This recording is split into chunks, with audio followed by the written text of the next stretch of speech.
በጣም የሚገርም ነው። ዛሬ ደግሞ ለየት ይላል። እዩ ጩፋ ነቀምት ሲገባ በጣም ለየት ያለ አቀባበል ነው የተደረገው። በዚህ ባለፈው የሶዶን አይተን ነበረ። በጣም ድንቅ አቀባበል ነበረ። በጣም የሚገርም ማለት ነው። የሚገርም ብዙ ሚሊዮን ህዝብ ተገኝቶ በጣም ይገርማል። እንደዚህ ራሱ ሰው አልጠበቀም። በዚህ ሰው አልጠበቀም። በጣም በሚገርም ሁኔታ አቀባበል ተደርጓልና አይተን ነበረ። አሁን ግን ነቀምት ከተማ ላይ እንደውም የባሰ ሆኗል። በዚህ ነቀምት ከተማ ላይ ብዙ ህዝብ አደባባይ ላይ ወጥቶ እዩ ጩፋን የተቀበሉበት ድንቅ አቀባበል ነበር። በዚህ እዛ ጋር የተለያዩ ሰዎች ተገኝተው ነው የተቀበሉት። በዚህ እያንዳንዱን ቪዲዮ እንግዲህ አሳያችኋለሁ።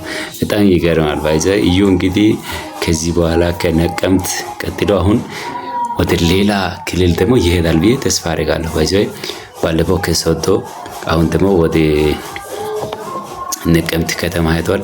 ከነቀምት ከተማ ደግሞ አሁን የት እንደሚሄድ አይታወቅም።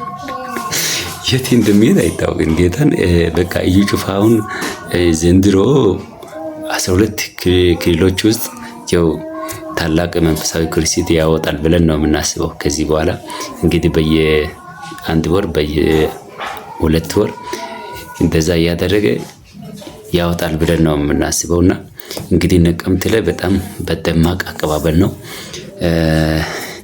እዩ ጩፋ ወደ ነቀምት የገባው። ድንቅና አስገራሚ ነው ባይዘይ እና እያንዳንዱን መረጃ ላሳያችሁ።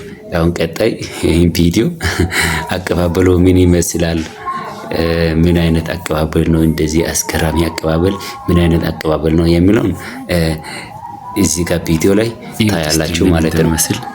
እንግዲህ አቀባበሉ በጣም ቢገርም ነው። ፈረስ ምናምንም አለ፣ ብዙ ወጣቶች የተገኙበት፣ ብዙ ሰው የተገኘበት ሁኔታ አለ። ጋይስ በጣም የሚገርም ነው ህዝቡ ብዛት። ኧረ በስመ አብ ህዝብ እዩት እስቲ፣ ዝም ብላችሁ የተመልከቱ ጋይስ፣ ተመልከቱ እስከ መጨረሻ። አቀባበሉ በጣም ገራሚ ነው። እንግዲህ ልክ እንደ ወላይታ እንደተደረገው እንግዲህ ኩሪሲዱ በጣም ገራሚ እንደሚሆን ተስፋ አደርጋለሁ። በጣም ደስ ይላል። እስከ መጨረሻ ተከታተሉ።